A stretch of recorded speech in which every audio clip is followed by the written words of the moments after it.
Now, in the last episode, we looked at the 10 basic pronouns in Spanish.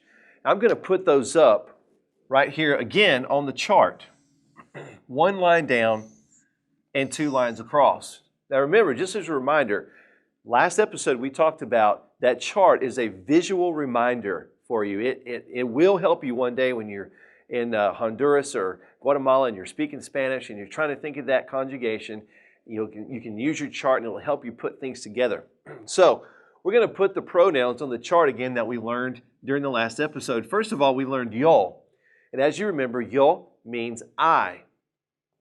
The next one we wrote down was tú.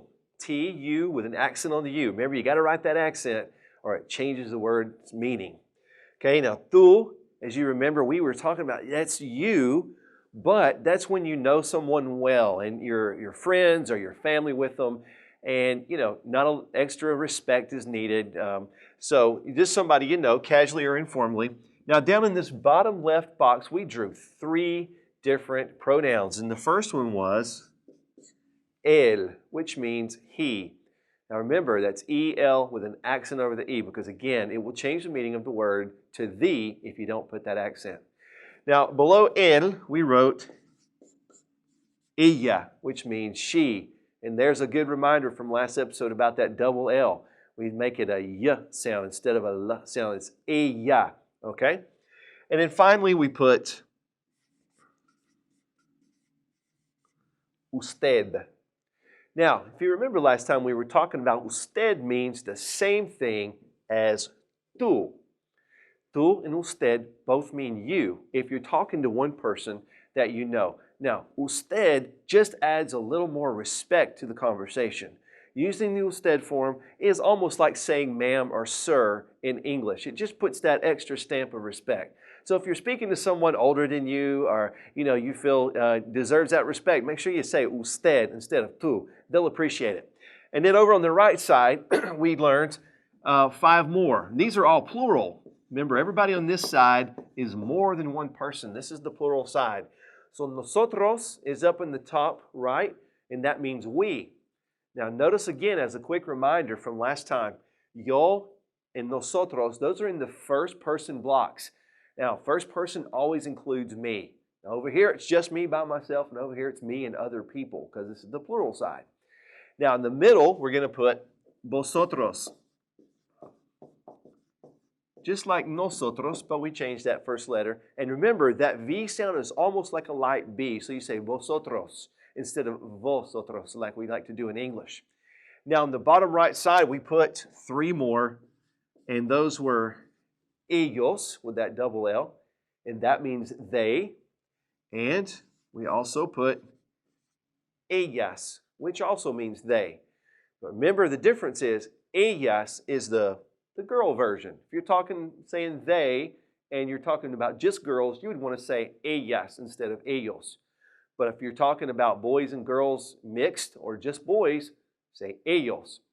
All right, and then finally, we wrote ustedes.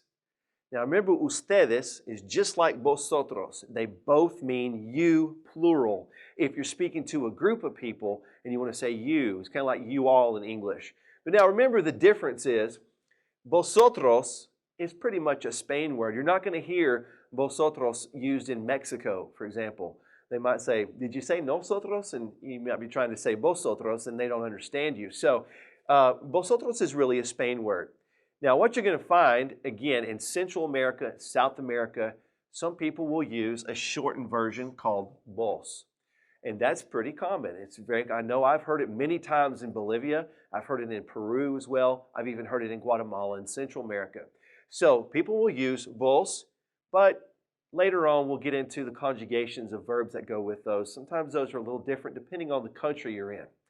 But remember, ustedes means the same thing as vosotros, but ustedes is used pretty much anywhere you go.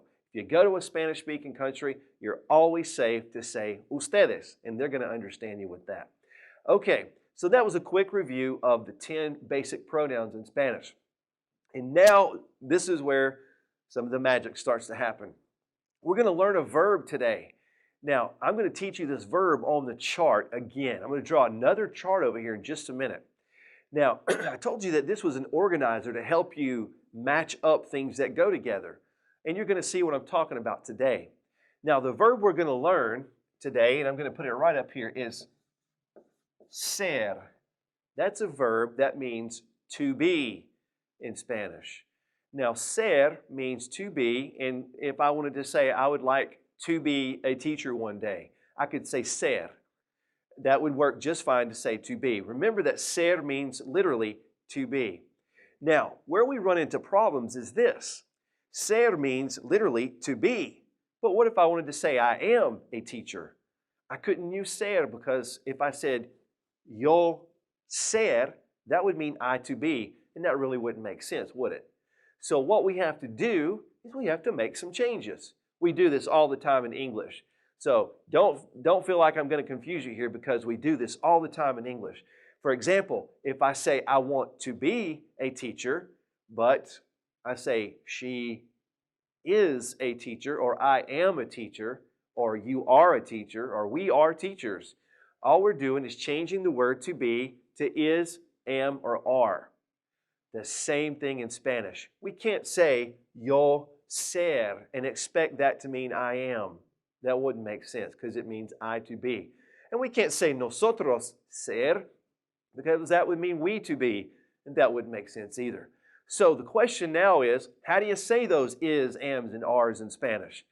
That's what I'm going to give you right now. And you guessed it, I'm going to give it to you on a chart. Okay, so we're going to draw a chart just like this one line down and 2 lines across.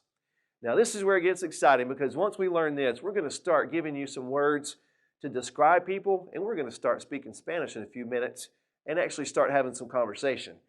Now, ser has 6 different forms.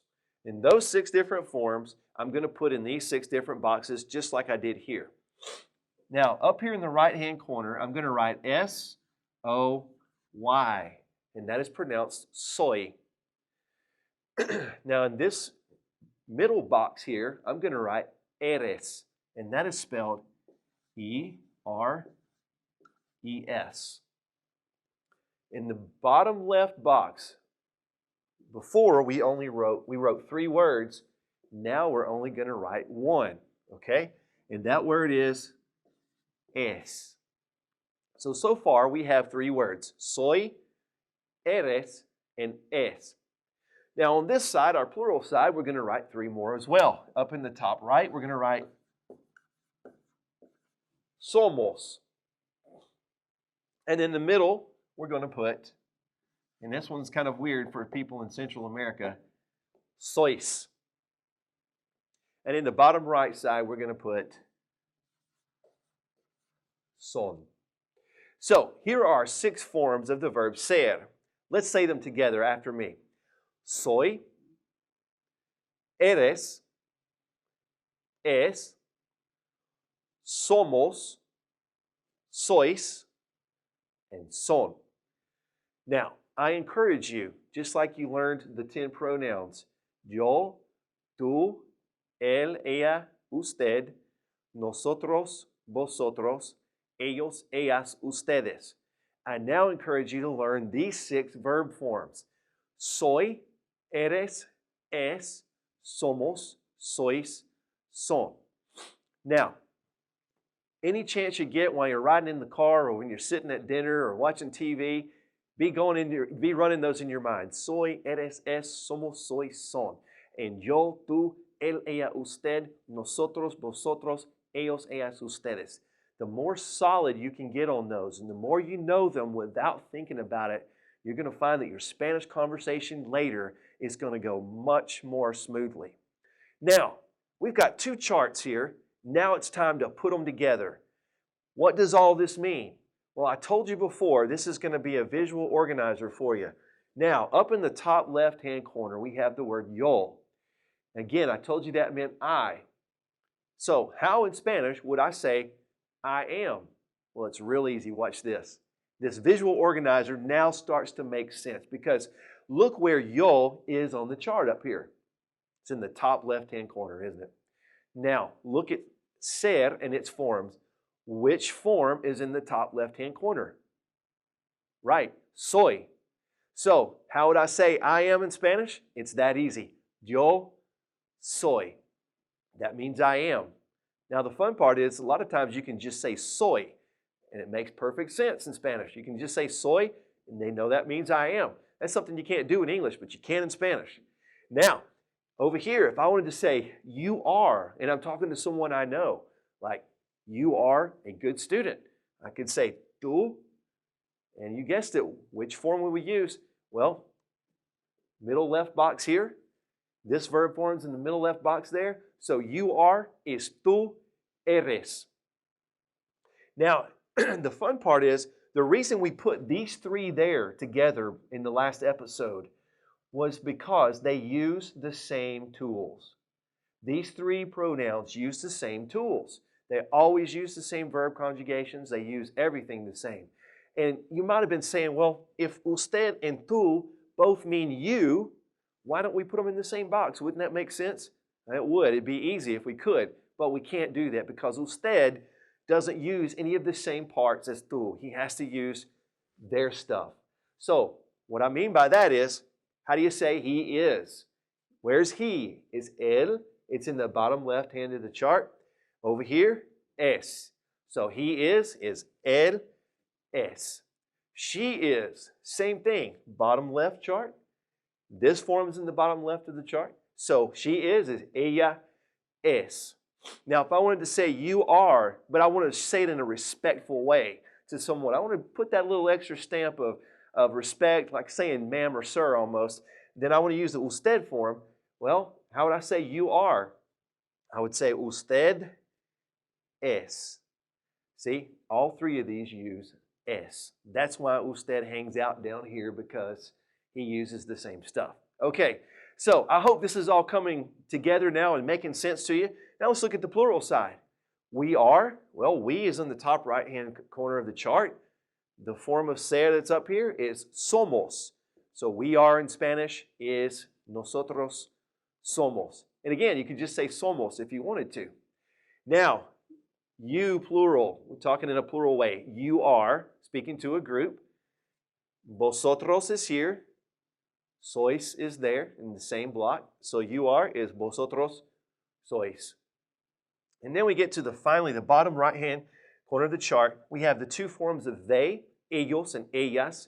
So if I wanted to say they are, talking about someone else, I could say ellos son. Or if I'm talking about just girls, I can say ellas son. And again, if I want to say you plural, you are, I'm going to use the ustedes form, ustedes son. So, summarize. You should start seeing now a visual aid come to your mind, sort of connections being made. Start realizing that everything that has to do with me is up here in the top right, and everything that has to do with you, one person is here, and everything that has to do with he or she or you formal is down here. Start putting those in your mind. We're going to do more verbs later and other types of verbs in other episodes, and they'll actually follow patterns. You won't even have to learn the forms.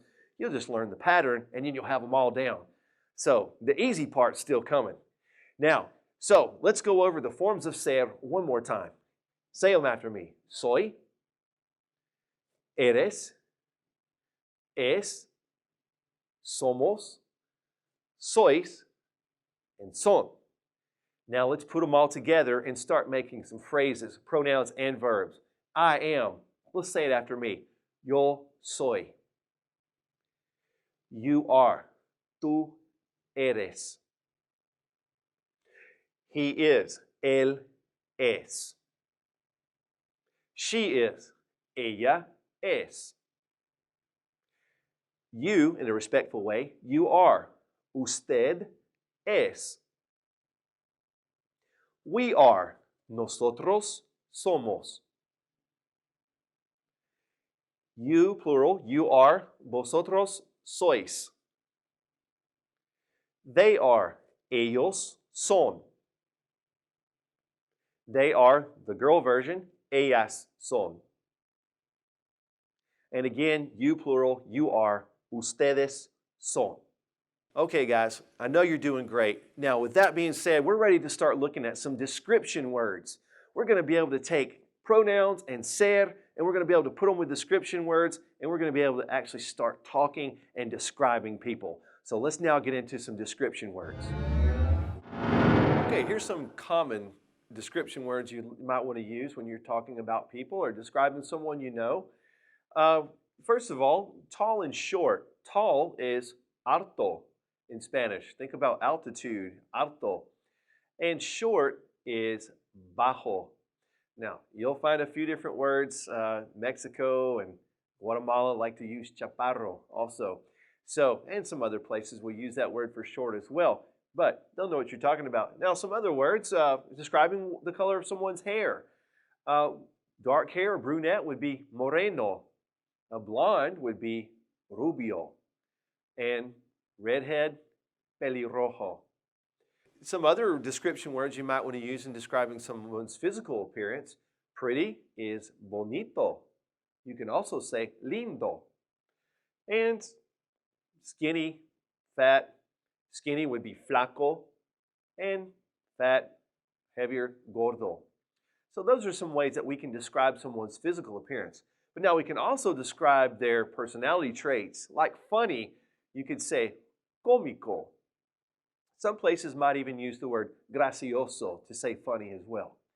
And serious, it's almost like English, serio. And also, if someone is very shy, think of the English word timid, tímido. And also some other things about their characteristics. If they're very sincere, you can say sincero. Or if they're very honest, you would say honesto. Remember not to say that H right there. It's written, but don't say it because H's are silent. And then here we finally have one final one, generous. Starts with a G, it's in front of an E, so we're going to breathe it. Say generoso. Okay, so let's review these words again. First of all, tall is alto. Short is bajo. Dark hair or brunette is moreno. Blonde is rubio. Redhead is pelirrojo. Pretty is bonito. Also, you can say lindo. And skinny is flaco. And fat is gordo. Now, also, our characteristics are funny, remember, is cómico. Or you can say gracioso. Serious is serio. Shy or timid, tímido. And sincere is sincero.